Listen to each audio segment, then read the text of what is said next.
since what I'm about to say must be that which contradicts my accusation, and the testimony on my part no other than what comes from myself, shall scarce boot me to say, not guilty. But, if powers divine behold our human action as they do, I doubt not that but innocence, to make false accusation blush, and tyranny tremble at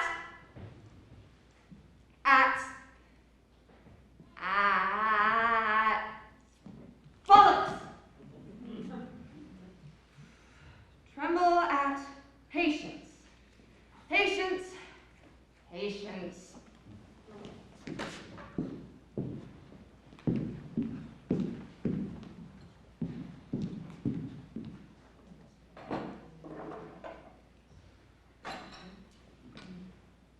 Which is proper, Lizzie? Proper. Pour first the tea and add the cream, or first the cream and add tea. One is proper. Is the way you do the proper way? The way it's done in circles where it counts? Sugar? Well, is it? I don't know. Sugar? I suppose if we had Miss Beaton's book of etiquette, we could look it up. I do have it. Shall I get it? No, we could ask your sister. She might know. Do you want this tea or not? I hate tea. You drink it every Sunday. I drink it because you like to serve it. It's true. You've no idea how I suffer from this toast and tea ritual. The tea upsets my stomach, and the toast makes me fat because I eat so much of it. Practice some restraint, then. Why don't we ask your sister which is proper? You can ask her. How can I? She doesn't speak to me. I don't even think she sees me. She gives no indication of it. What do you suppose she does up there every Sunday afternoon? She sulks. And reads the Bible, I suppose. And Miss Beaton's book of etiquette. Oh, Lizzie, what a long day. The absolutely longest day. When does that come anyways, the longest day? June. Ah, yes, June. June? June. I know what you're thinking. Of course you do. I'm thinking, shall I pour the sherry or will you? No. I'm thinking June. In Fall River? No. August in Fall River? We could have met in Boston. I prefer it here. You don't find it a trifle boring? Au contraire. What? I find it a trifle boring. I know what you're doing. You're soaking up the ambiance. Nonsense, Lizzie. I come to see you. Why? Because of us. You were a late arrival last night. Later than usual. Don't be silly. I wonder why. The show was late. Late coming down. And then we went out for drinks. We? The other members of the cast. Oh, yes. And then we caught a cab. All the way from Boston. Do you know how much it cost? I should. I paid the bill, remember? Yes. Right, what a jumble all my thoughts are. Too many words running around inside my head today. It's terrible. It sounds it. You know, you do this thing. You stare at me. You look directly into my eyes. I think, you think that if I'm lying, it will come up, like lemons on a slot machine. Tick, tick. In the alley behind the theater the other day, there were some kids. You know what they were doing? How could I? They were playing skip rope. And you know what they were singing?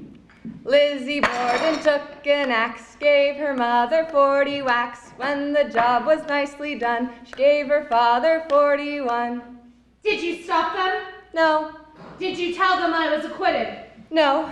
Well, what did you do? I shut the window. A noble gesture on my behalf. We were doing lines. The noise they make is terrible. Oh, yes. Sometimes they'll play ball. Ka-thunk, ka-thunk, ka-thunk against the wall. One time, I caught them with a cat. And that time, you didn't stop them. That time, I stopped them. Should I? Why not? Your sister. The noise upsets her. And she upsets me on numerous occasions. You're incorrigible, Lizzie.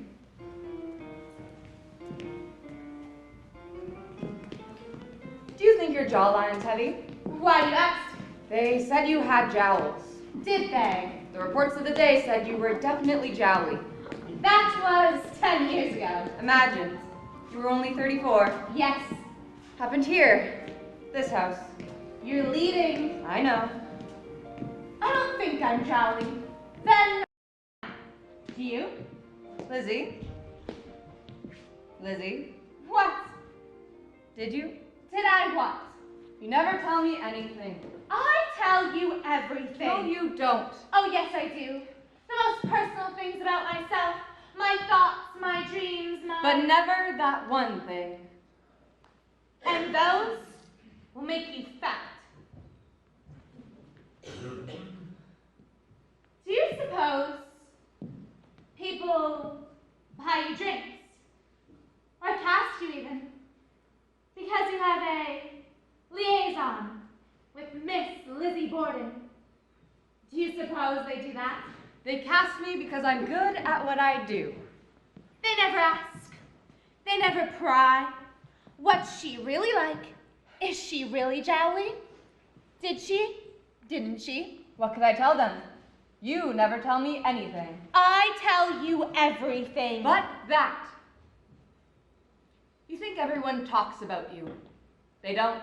Here they do. You think they talk about you. But never to me. You give them lots to talk about. You know, you're right.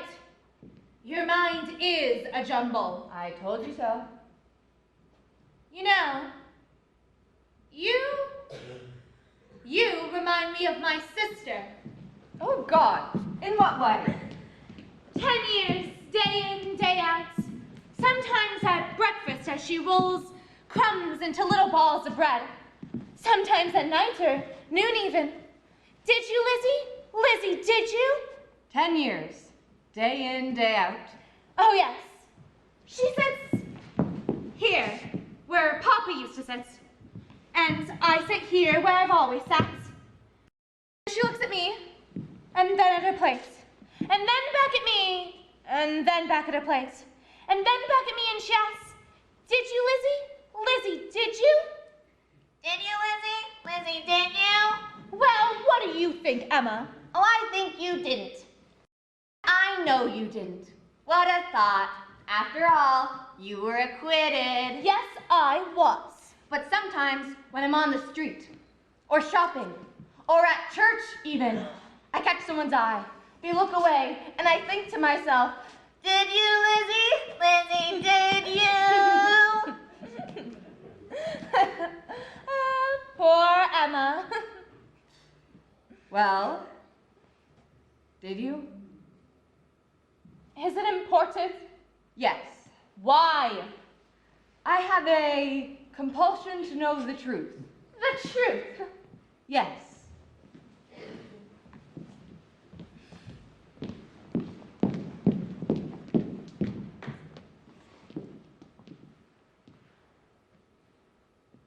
Sometimes I think you look like me.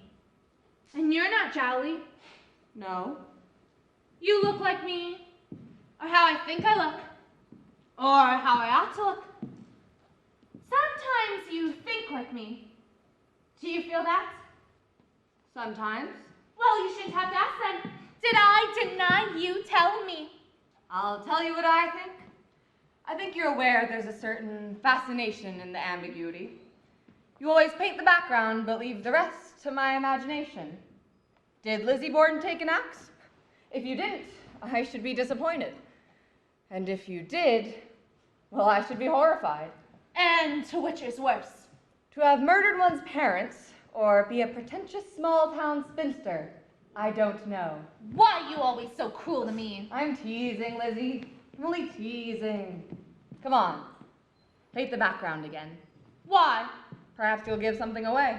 Which you'll dine out on. Of course. Come on, Lizzie. Come on. Come on, what? Tell me. So, maybe a game. What? A game. And you'll play me. Oh? It's your stock in trade, my love. All right. A game. Let me think. Let me. Bridget. Bridget. Bridget? We had a maid back then, and her name was Bridget. Bridget, she was a great one for stories, telling stories. And she stood there like this, very straight back, and her hair was like... And there she was in the courtroom, in her new dress on the stand. Do you swear to tell the truth, nothing but the truth, so help you God? And do you, sir? State your name for the court. Bridget O'Sullivan, sir. And occupation? I'm like what you call a maid, sir. I do a bit of everything, cooking and cleaning and... You've been in Fall River how long? Well, sir, about 5 years now, sir. Ever since I came over. I used to work up on the hill, but it didn't suit me so la-di-da, Your so I... employer in June of 1892 was? Mr. Borden, sir. Or more rightly, Mrs. Borden, for she was the one Your who... impression of the household? Well, the man of the house, Mr. B, could be a bit of a tightwad. And Mrs. B can egg into the grave. Still, she helped with the dishes and things, which not everyone does when they hire a maid.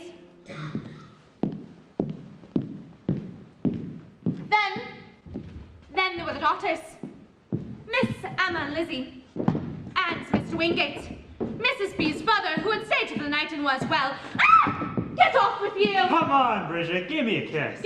I'll give you a good poke in the nose if you don't keep your hands to yourself. Oh, Bridget. Get away, you dirty old man. Haven't you missed me? I have not. I was pitch black and blue when I saw you last time, and I'll be stuffing the same before I see the end of you this time. Oh, you want to see my end? You're a dirty old man. Hey, Mr. Borden hears you talking like that. You'll be out on the street. Now, where's my kiss?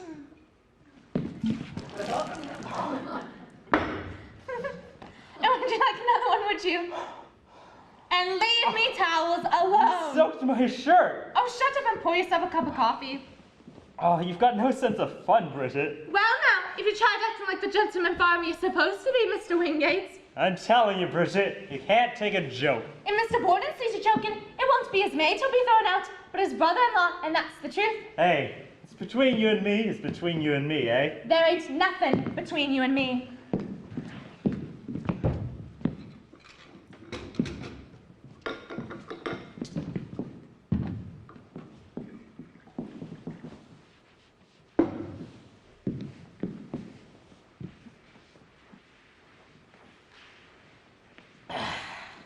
Finest cup of coffee in all of Fall River.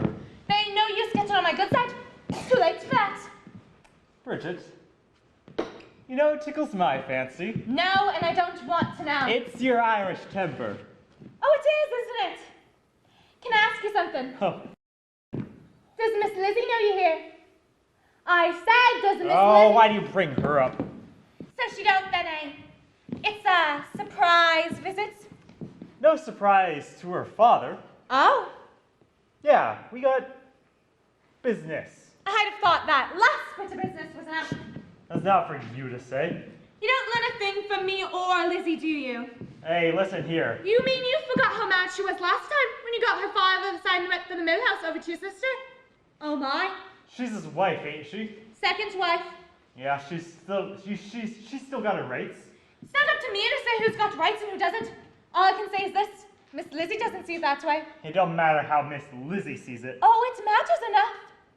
She had you thrown out last time, didn't she? By Jesus, that was a laugh. Watch your mouth. And do you know what happened after you were thrown out? Get away. She and Sister Emma got the rent from the other mill house to make it all even Steven. And now you're back again. What kind of business are you up to this time? Mind you, Lizzie doesn't care. Get away! Would you like another cup of coffee, sir? It's the finest cup of coffee in Fall River, sir. Thank you, sir. You're welcome, sir. No, there'll be no trouble this time. Did you hear? Yes, sir. No trouble.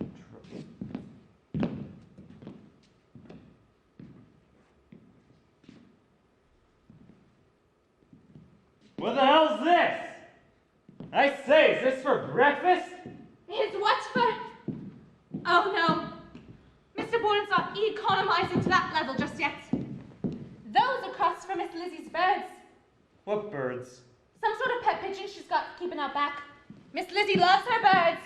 Yeah, Miss Lizzie loves birds. And she loves cats and dogs and horses and puppies. What she don't love is people. Some people. Good morning, Lizzie. Is the coffee on? Yes, ma'am. I'll have some then. Yes, ma'am.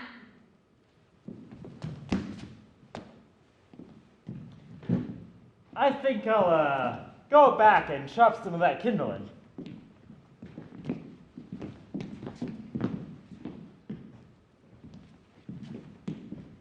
Silly ass. Oh, Lizzie, Well, he is. He's a silly ass. can you remember him last time with your papa? Oh, I can still hear him.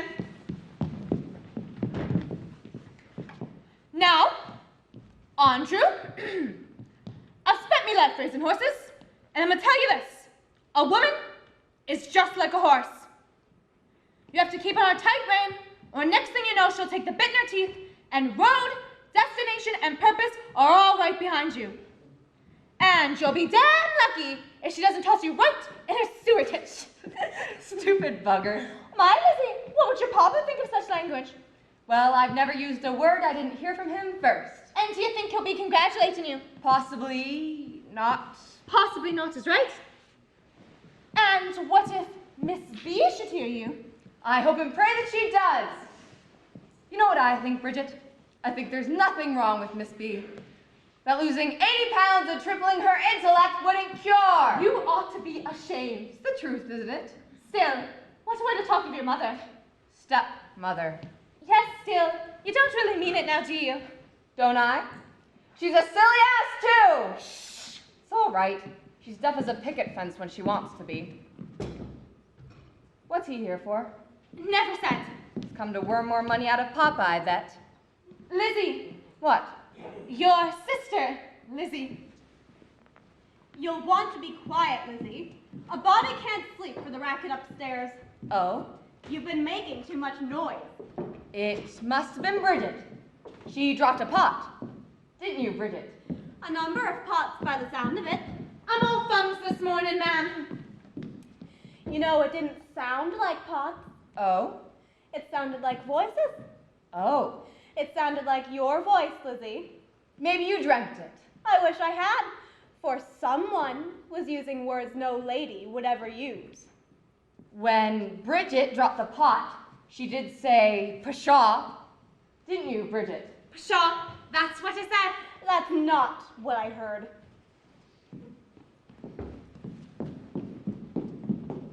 Pshaw? If Mother heard you, you know what she would say. She's not my mother or yours. Well, she married our father 27 years ago, and if that doesn't make her our mother... It doesn't. Don't talk like that. I'll talk as I like. We're not going to fight, Lizzie. We're going to be quiet and have our breakfast. Is that what we're going to do? Yes, Oh. or at least that's what I'm going to do. Bridget! Emma wants her breakfast! I could have yelled myself. You could, but you never do.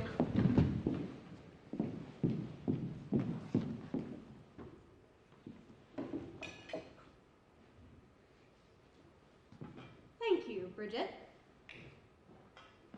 Did you know Harry Wingate's back for a visit? Must have snuck in late last night so I wouldn't hear him. Did you? Did you know he was coming? No, No? but I do know he wouldn't be here unless Papa asked him. That's not the point. You know what happened last time he was here? He was signing property over to her. Oh, Lizzie. Oh, Lizzie, nothing. Bad enough we're stuck in this tiny bit of a house when we should be up on the hill. And that's her doing. Or hers and Harry's. Shush. I won't shush. They cater to Papa's worst instincts. They'll hear you. I don't care if they do. It's true, isn't it? Papa tends to be miserly. Probably has the first penny he ever earned.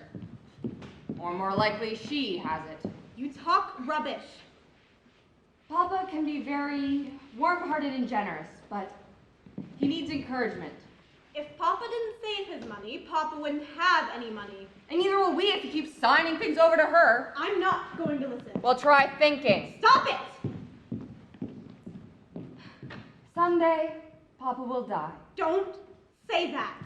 Someday Papa will die, and I don't intend to spend the rest of my life licking Harry Wingate's boots or toadying to his sister. What's that? Nothing. Eh? I said nothing. For your birds, Miss Lizzie.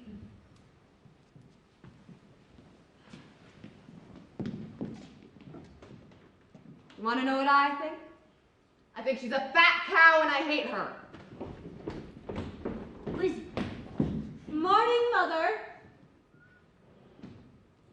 Morning, Emma. Did you have a good sleep? So-so. It's the heat, you know. It never cools off proper at night. It's too hot for a good sleep. Is Papa? He'll be down in a minute. So, what's wrong with Lizzie this morning? Nothing. Has Harry come down? I'm not sure. Bridget, has Harry come down? Yes, ma'am. And? He's gone out back for a bit. Lizzie see him? Yes, ma'am. You should have said so. She have words with him? Lizzie has more manners than that. She's incapable of disciplining herself like a lady, and we all know it. Well, she hasn't made a habit of picking fights with people. That's just it. She does. Well, she may. And you can't deny that. Well, this morning, she may have been a bit upset because nobody told her he was coming, and when she came down, he was already here. But that's all there was to it. If your father wants my brother in for a stay, he's to ask Lizzie's permission, I suppose. No. You know, Emma, She didn't argue with him or anything like that. you spoiled her. You may have had the best of intentions, but you spoiled her.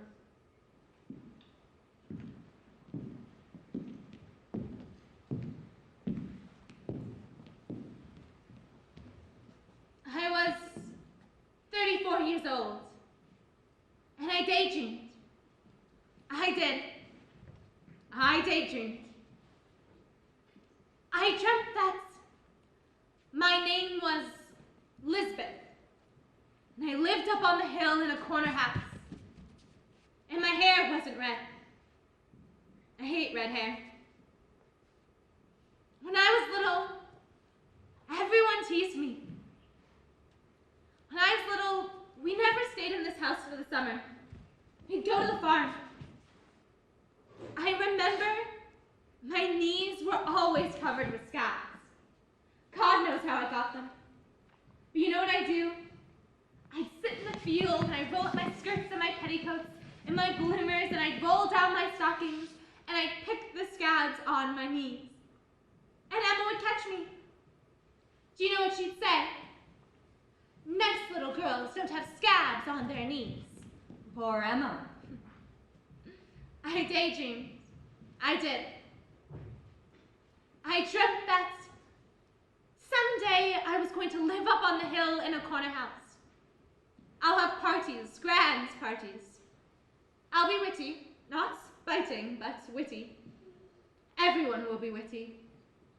Anyone who is anyone will want to come to my parties.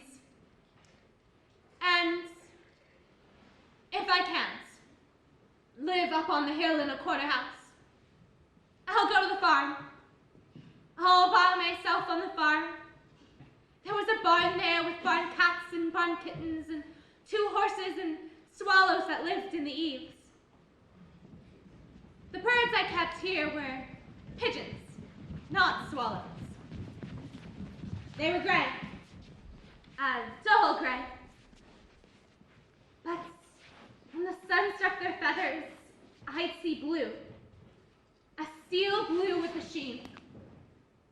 And when they move in the sun, they'd be bright blue and maroon, and over it all, an odd sparkle as if you grated a new silver dollar, and the gratings had caught in their feathers.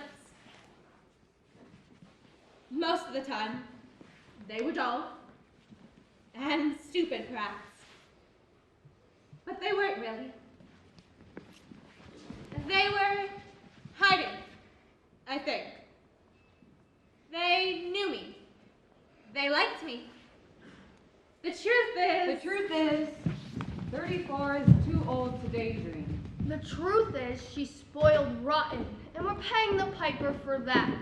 In most of the places I've been, the people who pay the piper call the tune.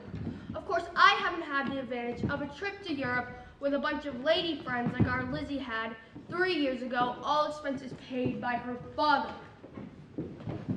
Morning, Papa. Morning. Did you know Lizzie's seen Harry? Has she? You should have never invited him over. You should have met him downtown. Why not? You know as well as I do why not. I don't want a repeat of last time she didn't speak civil for months. There's no reason for Harry to have to pay for a room when we've got a spare one. Where's Lizzie? Out back, feeding the birds. She's always out at those birds. Yes, Papa. And tell her to get a new lock for the shed. There's someone in it again. All right. It's those little hellions from next door. We had no trouble with them playing in that shed before Lizzie got those birds. They always played in their own yard before. Papa? It's those damn birds. That's what's bringing those kids into this yard. About Harry. What about Harry? Well, I was just wondering why. You never mind, Harry. Did you speak to Lizzie about Johnny McLeod? Eh? I said I tried to. What do you mean you tried to? Well, I was working my way round to it, but... What's so difficult about telling Lizzie Johnny McLeod wants to call? Then why don't you tell her? I'm always the one that has to go running to Lizzie, telling her this and telling her that, and taking the abuse for it.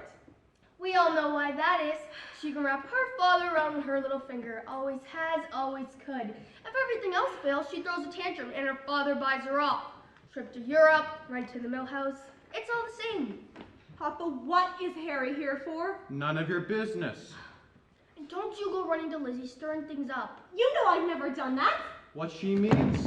I'm tired, do you hear me? Tired! Emma! You ask Harry here. You know there'll be trouble, and when I try to find out what's going on, so that once again good old Emma can stand between you and Lizzie, all you've got to say is none of your business? Well then, it's your business. You look after because I'm not. She's right. That's enough. I've had enough, and I don't want to hear from you two. I'm only saying she's right. You have to talk straight and plain to Lizzie and tell her things she don't want to hear. About the farm? About Johnny McLeod.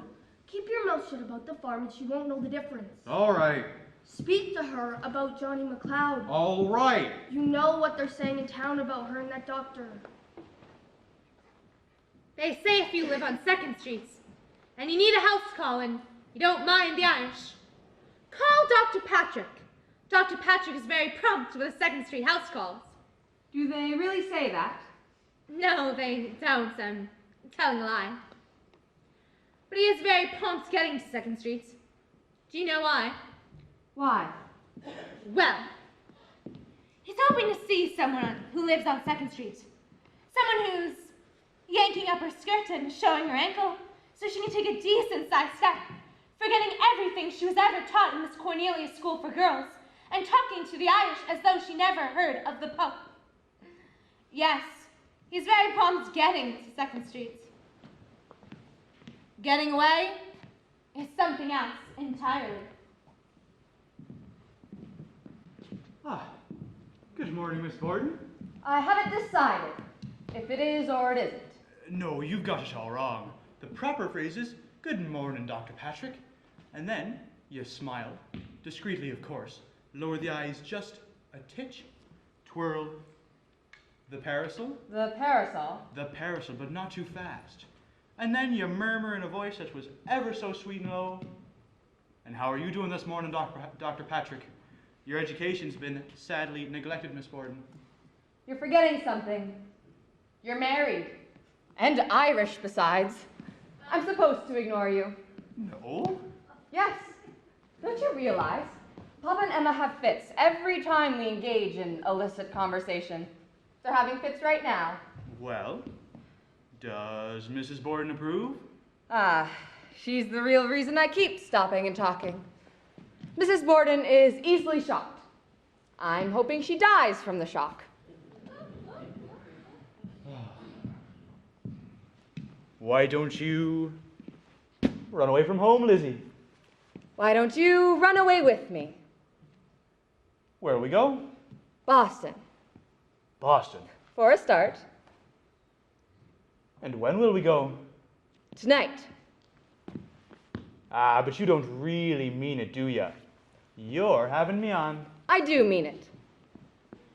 How can you joke and look so serious? It's a gift. Oh, Lizzie. Look, What is it? those beggars next door. Hey, get away there! Get away, go! They're gone, it's all right. They break into the shed and get at my birds, and Papa gets angry.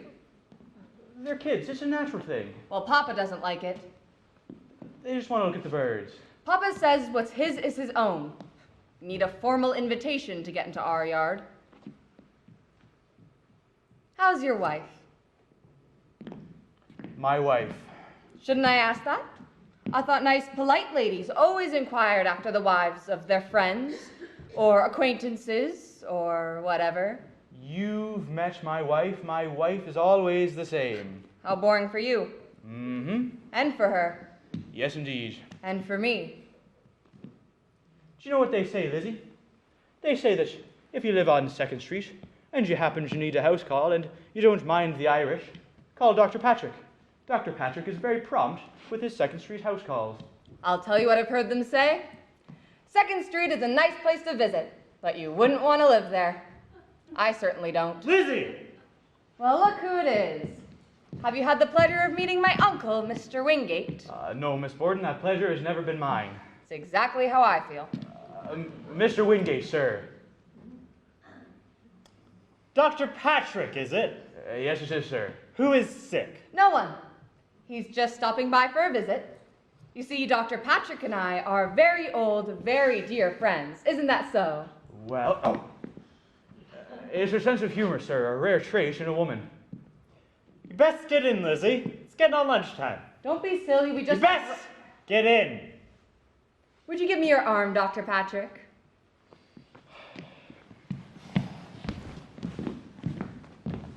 Now see what you've done? What?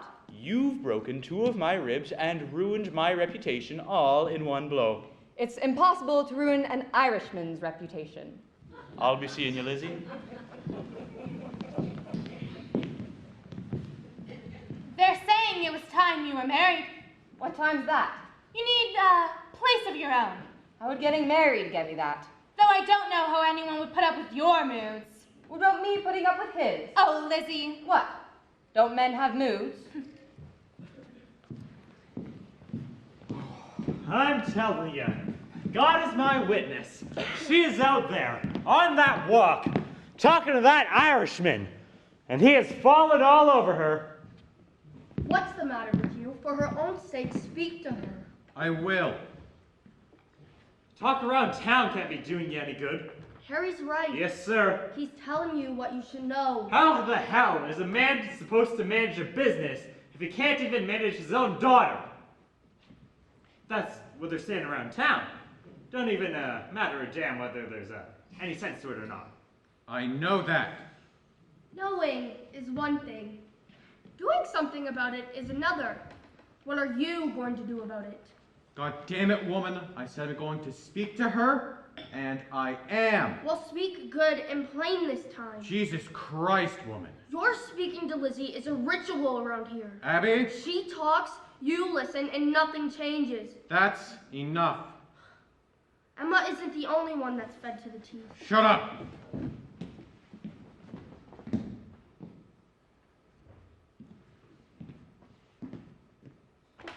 You're getting old, Andrew. You're getting old.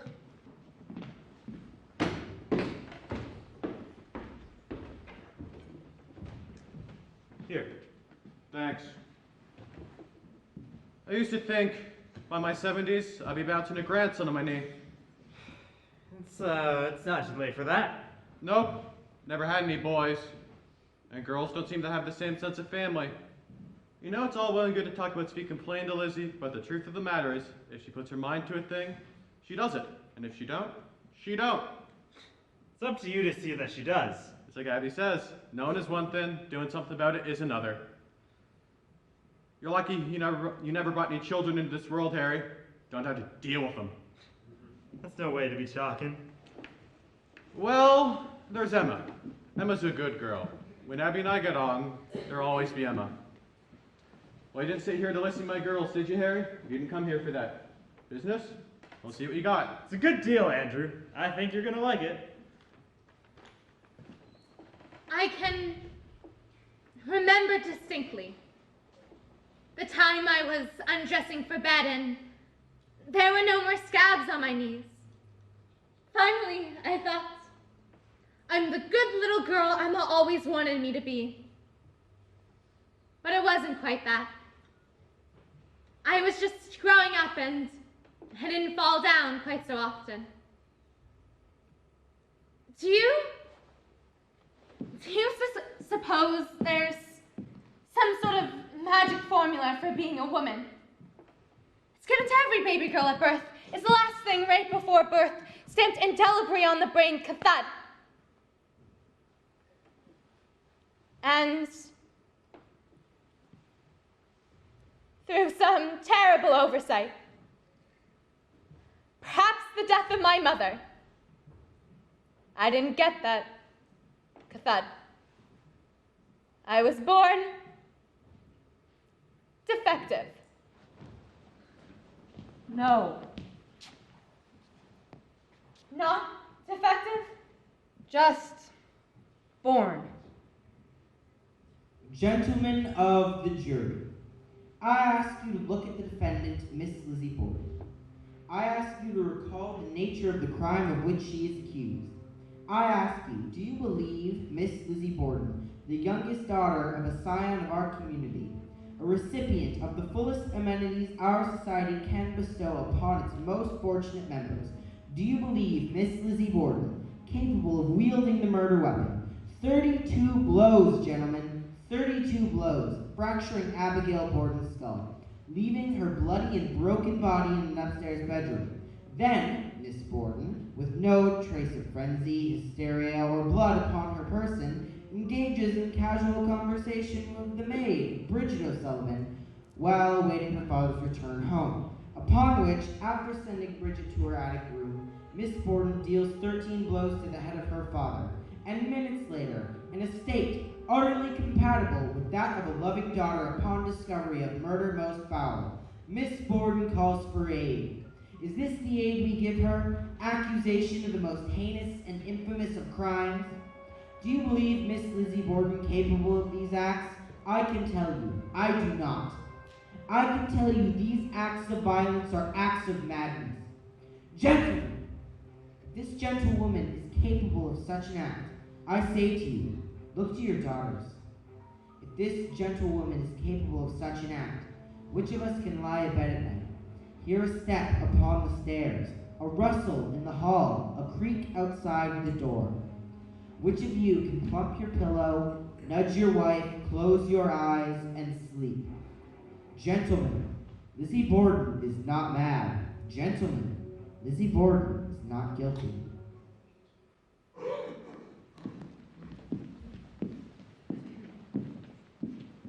Now, this figure here, it's for Who's there? Lizzie. Have you and Harry got business? I think we'll finish this up later, Andrew. Later.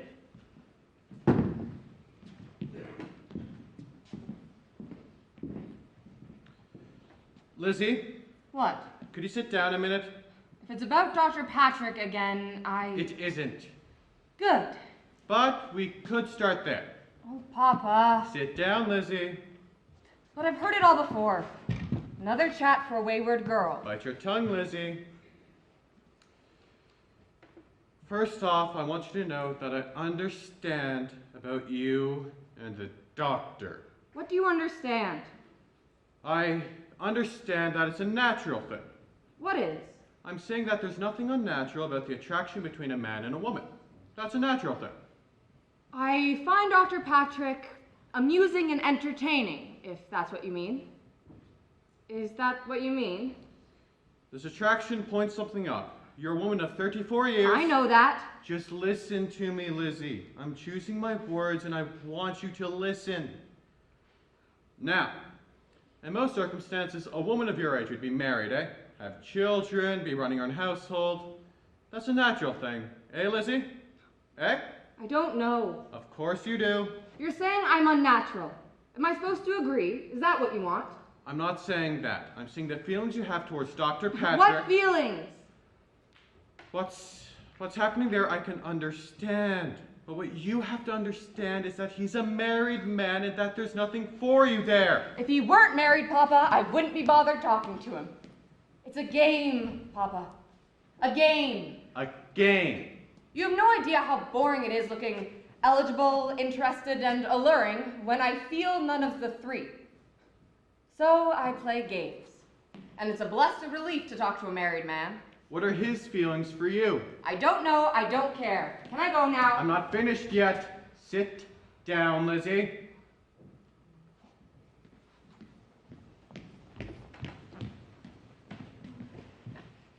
Now, you know Mr. McLeod, Johnny McLeod? I know his three little monsters. He's trying to raise 3 boys with no mother. That's not my problem, I'm going. John McLeod's asked to come over next Tuesday. I'll be out that night. No, you won't. Yes, I will. Whose idea was this? No one's. That's a lie. She wants to get rid of me. I want what's best for you. No, you don't, because you don't care what I want. You don't know what you want. But I know what you want. You want me living my life by the Farmer's Almanac, having everyone over for Christmas dinner, waiting up for my husband, and serving at socials. It's good enough for your mother. She is not my mother. John McLeod is looking for a wife. No, goddammit, he isn't. He's looking for a housekeeper, and it isn't going to be me. You've a filthy mouth. Is that why you hate me? You don't make sense. Why is it that when I pretend things that I don't feel, that's when you like me? Lizzie, you talk foolish. I'm supposed to be a mirror. I'm supposed to reflect what you want to see, but everyone wants something different. If no one looks in the mirror, I'm not even there. I don't exist. You talk foolish. No, I don't. That isn't true. About Mr. McLeod. You can't make me get married. Lizzie, do you want to spend the rest of your life in this house? No. No. I want out of it, but I won't get married to do it. You've never been asked. Oh, look at her. I must be some sort of failure then, eh? You had no son and a daughter that failed. What does that make you, Papa? I want you to think about Johnny McLeod. To hell with him! Papa, I'm sorry. I try to be what you want. Really, I do try, but I don't want to get married. I wouldn't be a good mother. How do you know? I know it. I want out of this house. I hate it. Try to think about how I feel. Why can't I do something? I mean, I could go into your office. I could learn to keep Lizzie. books. Why can't I do something like that? For God's sake, talk sensible. All right then. Why can't we move on the hill to a house where we aren't in each other's laps? Why don't you move out? Give me the money and I'll go. Money. And give me enough that I won't ever have to come back. She always gets round to money. You drive me to it. She's crazy. You drive me to it. She should be locked up. Lizzie. There! Lizzie! There! Oh, Papa, I can't stand it. There. Come on now, Lizzie. It's gonna be all right. There. Ask her about Dr. Patrick. I'll handle this my way. He's an entertaining person. There are very few around.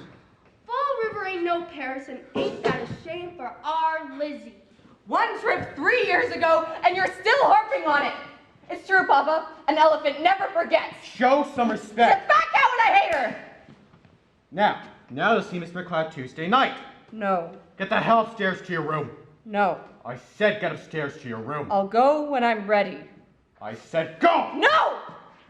There's something you don't understand, Papa. You can't make me do one thing I don't want to do. I'm gonna keep doing what I want, when I want, like always.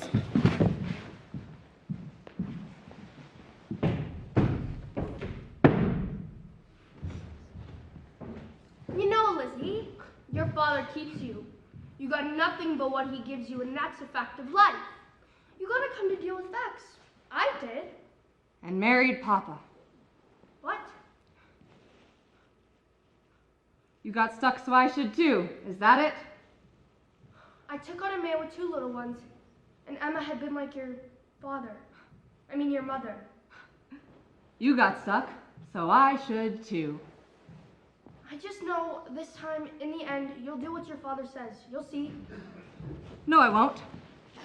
Because I have a right. A right that frees me from all that. No, Lizzie, you got no right. I have a legal right to 1/3 because I'm his flesh and blood. What you don't understand is your father's not dead yet. Your father's got many good years ahead of him. And when his time comes, we'll see what his will says then. But your father's no fool, Lizzie. Only a fool would leave money to you.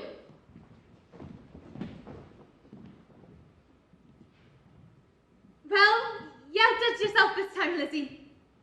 Yes, you did. An elephant never forgets. Oh, Bridget. Come on now, come on. I can't help it. Come on now and stop your crying. And sit down. Do you want me to tell you a story? No. Sure, a story. Before I worked here, I used to work up on the hill and... Are you listening? Well, there was this cook. Oh, master, he swore by this cook, finest cook in creation, always bowing and scraping and giving up her day off if company arrived. And I'll tell you her name. It was Mary.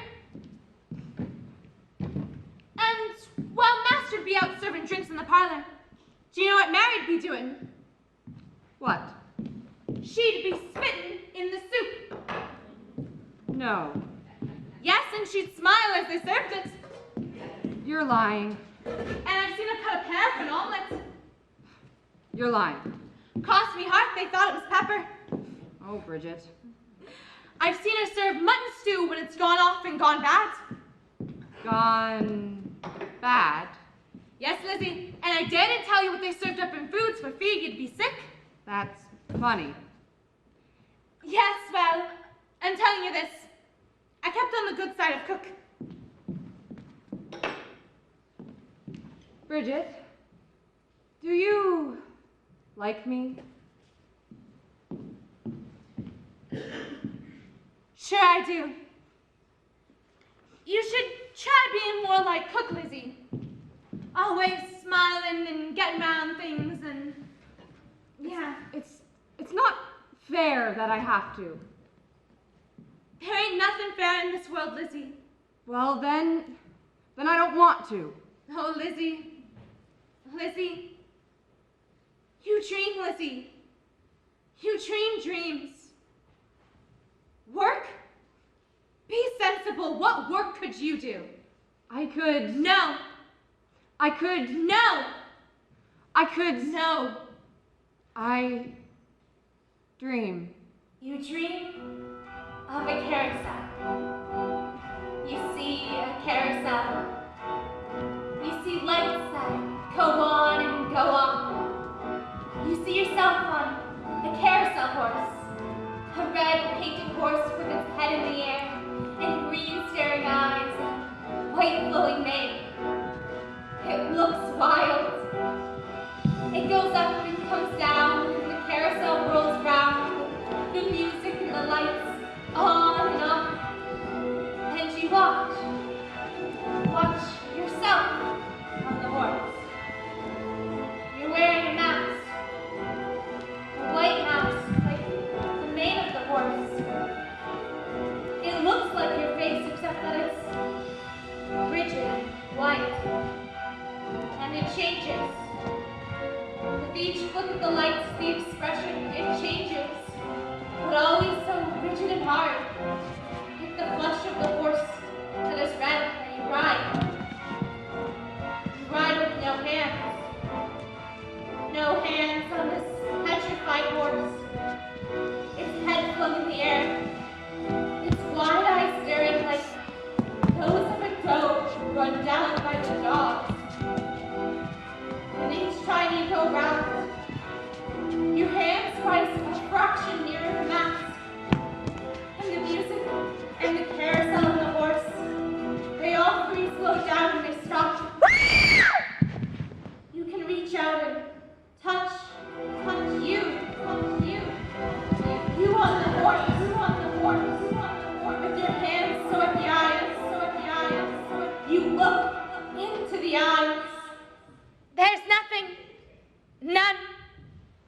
just black holes and a white mask. The eyes of your birds are wide and bright, and a light shines through. They're pretty. They love you.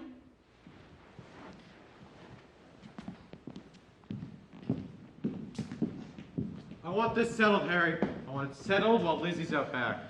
You know I'm for that. I want it all done, but the sign of the papers tomorrow. That's what it's Now, tied to. you can't lose, Andrew. Farm is just lying fallow. We'll see what you got. Look at this. Now, I'll run horse auctions and a buggy rental, and I'll pay no rent on the house or pasturage, but you get 20%, eh? 20%. That's clear profit. Now, this figure here Yes. is for my horse auctions last year, and you'll get another 20% off the top of that. Now, my buggy rental won't do so well, but it all adds up, eh? Adds up for you. It's a good deal, Harry, but... Now I know why you're worried, but you don't gotta be. The farm will still be in the family, aren't I, family? And if you or the girls ever want to come down for a visit, why, I'll just send a buggy down for the rental. No use to you paying the expense of the horse, eh? Looks good on paper. Now, there's one other thing. It's a bit awkward, but I feel I gotta mention it. Now, I'll be severing a lot of my present connections here, and what I feel I have a right to is some sort of a guarantee. You mean a renewable lease for the farm? Well, what I'm wondering is, and no offense, Andrew, no offense, but you're getting to be an older man now, and when you pass on, where would the farm stand in regards to your will? I've not made a will. And you know best, of course, but I wouldn't want Lizzie to be having anything to do with the farm. She's bound to find out, but the less she knows, the better. Hope you don't feel I'm stepping out of line by bringing this up. No? If you mind, just come right out and say. That's all right. Well, if you put the farm in Abby's name, what would you think? I don't know, Harry. I don't want to push. No, you're right. I should make a will. I want the girls looked after. You don't seem like they'll marry. And Abby, she's younger than me.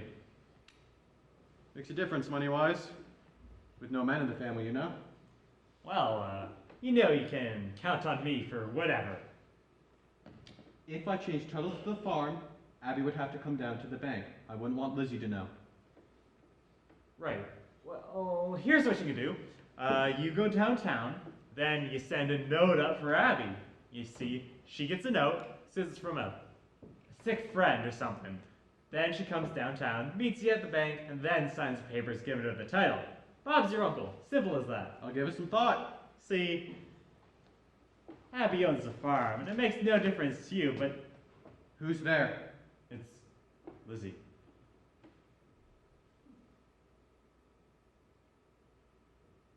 What do you want? Did you lock the shed?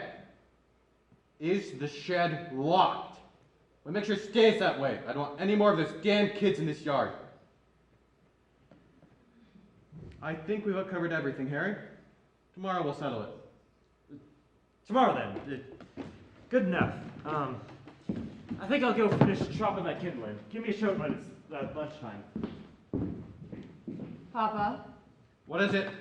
what are you doing with the farm? Papa! Papa! What? I would like you to show me what you put in your pocket. It's none of your business. I want you to show me. I said it's none of your business. The farm is my business. It's nothing. I want to see. I said it's nothing. Kids in the shed! Jesus Christ! What about the farm? You and those goddamn birds! Andrew! I told you My time farm! and again! Andrew! You never listen! Them kids! Never listen! Those birds! Never listen! Papa! There'll be no more of your goddamn birds in this yard! I love them.